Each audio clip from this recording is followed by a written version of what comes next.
Bonjour, bonjour, bienvenue sur le plateau de Batijournal TV. Nous sommes à Eurobois 2022 à Lyon.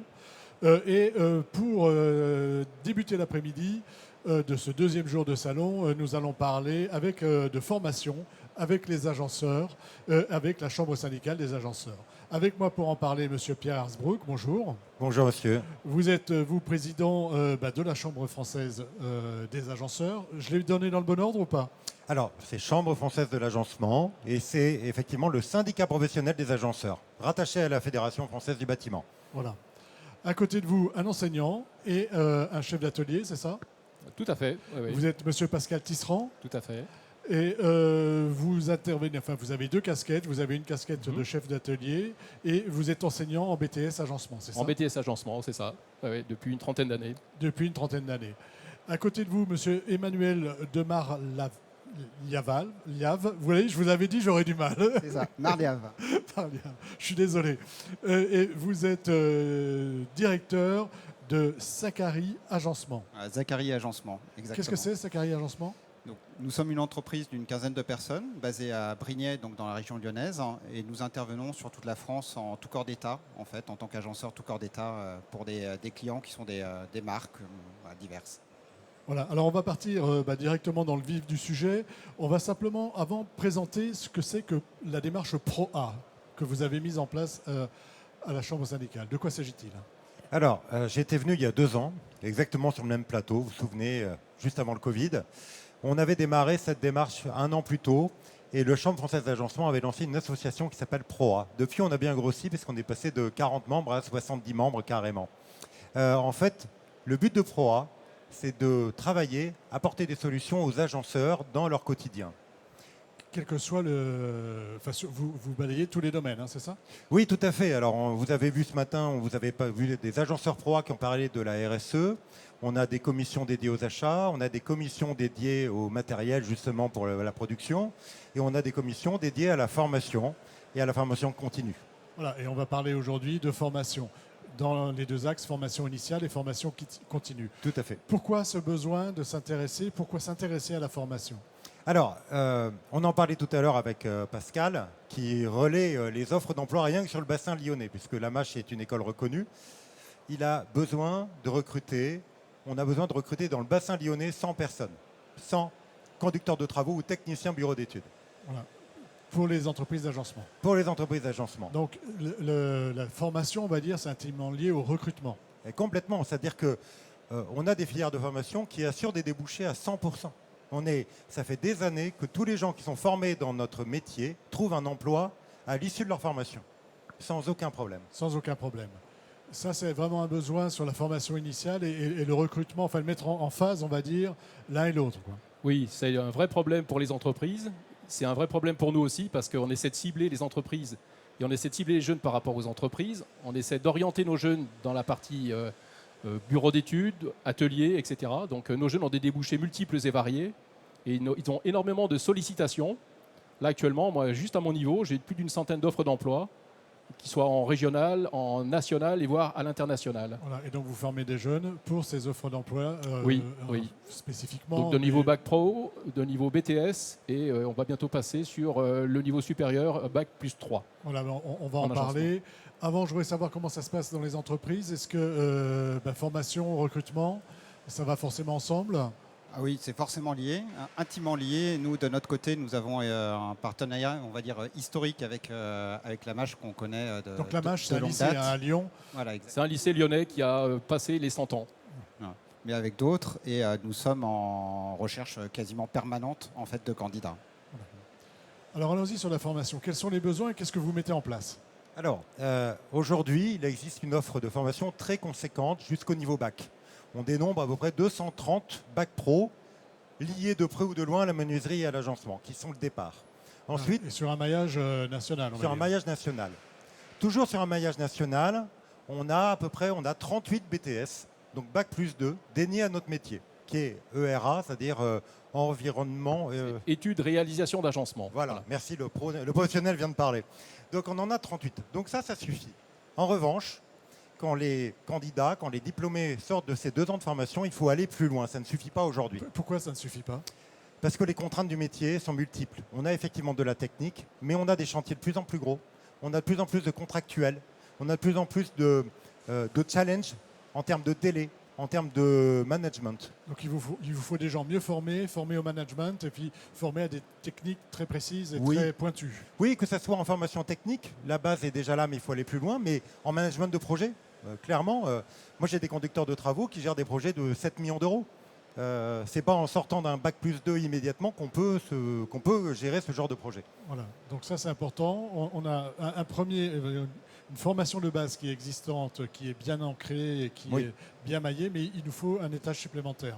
Oui, en fait, cet étage supplémentaire existait jusqu'à présent, mais de façon trop réduite. On avait, jusqu'à l'an dernier, une seule licence professionnelle qui était portée par Paris-Est Marne-la-Vallée, avec l'école Boulle. Elle formait à peu près une vingtaine de diplômés par an. Ces 20 diplômés trouvent de l'emploi avant même de sortir. Oui, on va les chercher tout de suite. Ouais, on les prend par la main. C'est le même cas pour les BTS. Nous, on a des BTS qui ne sont encore pas tout à fait sortis, qui ont déjà 2 ou 3 offres d'emploi. Voilà. Même les entreprises se déplacent dans la salle de classe pour pouvoir cibler et récupérer des curriculum vitae. D'accord. Voilà. Donc il y a vraiment une appétence des entreprises pour ces gens formés. Oui. Et donc le but de la commission, c'est d'aider au développement de formation Bac plus 3, dans un premier temps. Donc l'an dernier, une nouvelle licence est née à Brest, à côté de Brest, à Landerneau, en association avec le lycée et l'université. Donc deuxième licence. Et nous sommes sur 2 projets. Un projet très intéressant que nous portons avec la MAGE, qui n'est pas une licence, mais qui a un titre Bac plus 3 et qui devrait ouvrir l'année prochaine, en 2023. 2023, septembre 2023, oui. De quoi il s'agit exactement ? Alors c'est une formation qui est basée comme le fonctionnement, comme le référentiel d'une licence. On est en partenariat avec les collègues de l'école Boulle. Voilà, on va essayer de copier le même principe, si vous voulez, les mêmes bases, les mêmes fondamentaux. Et après, on va essayer d'étayer de manière à ce que ce soit plus ciblé par rapport aux besoins des entreprises. Donc si je comprends bien, sur l'ensemble du territoire, on va avoir 3 endroits où se former, un dans l'est de Paris, un dans l'ouest à Brest et un ici à Lyon. Ouais. Il faut savoir que ça représentera une soixantaine de personnes sur le plan national, ce qui est largement sous-dimensionné par rapport aux besoins. C'est ce que j'allais vous demander. Aujourd'hui, il faudrait combien de personnes formées en Bac plus 3 ? Il faudrait qu'on en ait une centaine par an, minimum, et que surtout on puisse aller proposer une offre, même en alternance, pour aller jusqu'au Bac plus 5. Ça devient indispensable aujourd'hui, et puis c'est une attente de nos candidats et de nos collaborateurs. Voilà, il y a vraiment ce besoin. Et ces formations, ces 3 lieux de formation et peut-être d'autres, je ne sais pas si vous allez en mettre en place, ont la même base, c'est ça. L'idée, c'est de travailler sur les mêmes bases. Tout à fait. Oui. Le métier en lui-même est transversal. Enfin, les choses sont toutes identiques. Simplement, ce sont les pôles d'emploi. Les gens ne sont pas forcément toujours mobiles. Les gens de l'Ouest n'ont pas forcément envie d'aller dans la région parisienne et les Parisiens n'ont pas forcément envie de revenir dans la région Rhône-Alpes. Donc c'est difficile au niveau mobilité. Voilà, il faudrait réussir à un maillage du territoire. Et puis ce sont des licences qui sont en alternance, pour la plupart d'entre elles, en fait, des Bac plus 3 en alternance. Donc il leur faut des entreprises pour les accueillir. On n'a aucun problème, on est très friand dans la profession d'apprenti. Il n'y a pas de souci pour trouver son entreprise. Non, absolument pas, mais ils ne peuvent pas multiplier les 2 lieux, le lieu pour les études, le lieu pour le travail. Oui. Donc il faut avoir des pôles régionaux, en fait. Vous espérez combien de pôles régionaux, justement idéalement, il en manque un dans l'Est et il en manque un encore dans l'Ouest, un peu plus bas, vers Bordeaux, le Sud-Ouest. Des régions fort sympathiques, mais voilà, pour le moment, on n'a pas encore de relais. Pour le moment, vous n'avez pas encore. Voilà. Vous avez des alternants chez vous ? Oui, régulièrement, nous en prenons et je confirme ce que disent Pierre et Pascal, c'est-à-dire que c'est important pour nous. Nous essayons effectivement de les accueillir, de les faire grandir dans ce métier dès leur rentrée dans l'entreprise. C'est un métier vraiment passionnant, mais on est toujours en recherche d'alternants, que ce soit au niveau BTS comme au niveau Bac plus 3. D'accord. Oui, en fait, ProA est vraiment acteur dans le projet. C'est-à-dire on avait déjà été acteur pour la création de la première licence avec Paris-Est Marne-la-Vallée.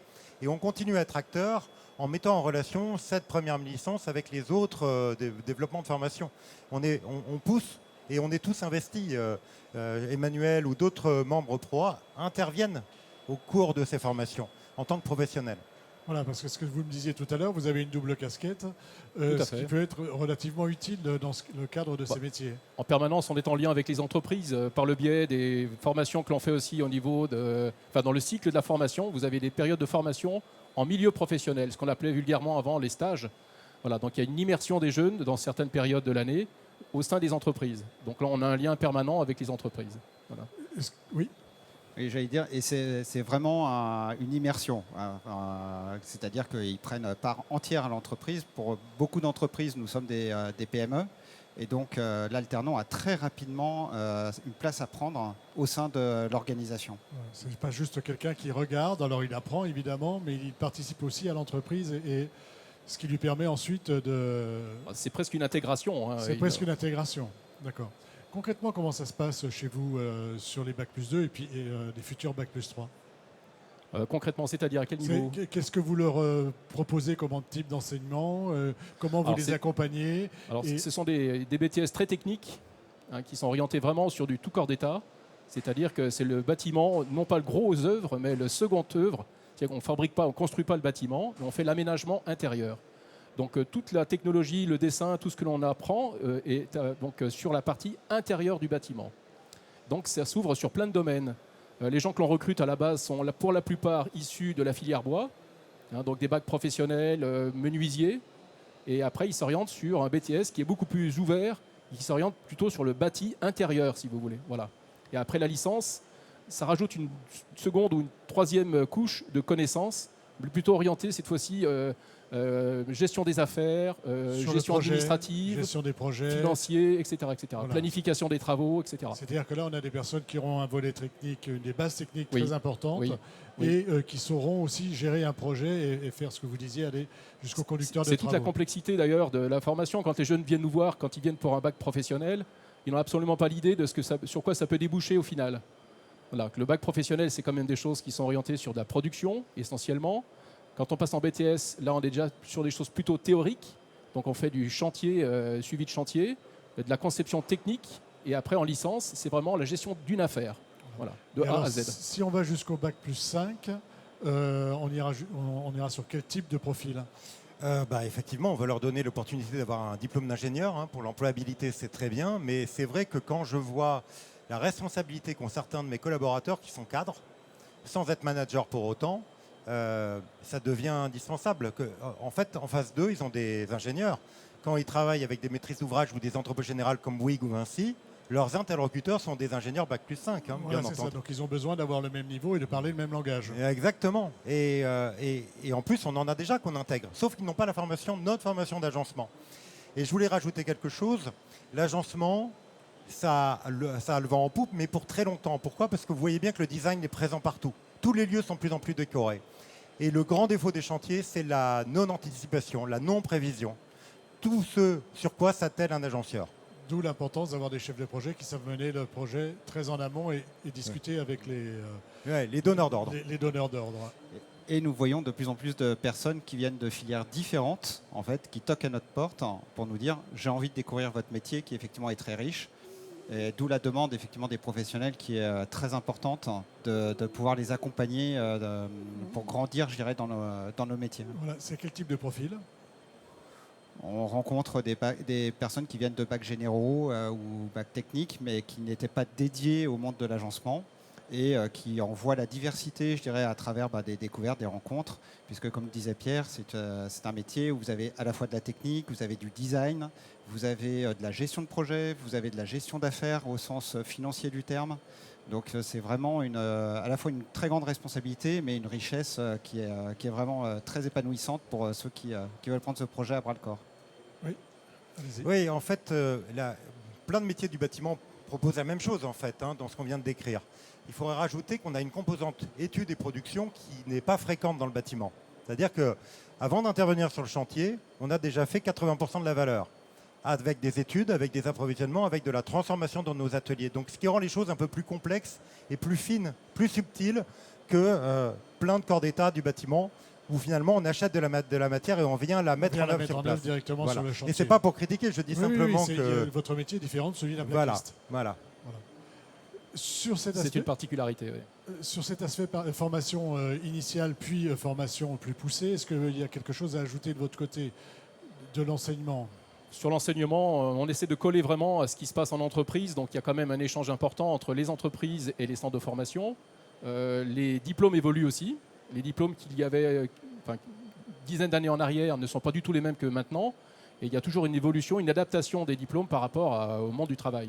Voilà. Donc c'est toujours en constante évolution. Voilà, pour que ça marche, il faut que ça colle. Hein. Enfin, c'est-à-dire qu'il y a un moment donné, il faut répondre aux besoins des entreprises et il faut que les formations y répondent. On a cette chance dans la filière, on a cette chance d'avoir une proximité avec les entreprises qui est vraiment un trésor pour nous parce qu'il n'y a absolument pas de frontières, les gens ne sont pas du tout bloqués dans leur coin. On a vraiment un échange important et enrichissant dans les deux sens. Dans les deux sens. Voilà, ouais. On a fait un bon tour d'horizon, on va dire, sur le volet formation initiale et formation qu'on fait dans des lycées, hein, à la faculté. On va parler de formation des salariés cette fois-ci. Ça, c'est le deuxième volet de ProA dans l'aspect formation. Oui, après avoir traité la formation initiale, que ce soit pour un public interne qui est déjà en place depuis quelques années, mais qui voit l'évolution, comme tout le monde, du métier, c'est-à-dire des contraintes de plus en plus fortes, planning, budget, environnement, font que finalement tout ce qu'ils savaient, il faut qu'ils le remettent au goût du jour et qu'on adapte finalement leur savoir-être ou leur savoir-faire au contexte. Donc on a développé un catalogue de formation qui est dédié à 2 publics en particulier, conducteurs de travaux, chefs d'équipe, qui sont dévolés sur 11 ou 8 jours et qui ont des tarifs préférentiels et qui réunissent ensemble des ProA. Parce que ProA, c'est aussi un des intérêts, c'est-à-dire que les mettre en formation, c'est bien, mais les mettre en formation avec des confrères qui vivent la même chose, c'est beaucoup mieux, c'est beaucoup plus riche. C'est au moins 50% du travail.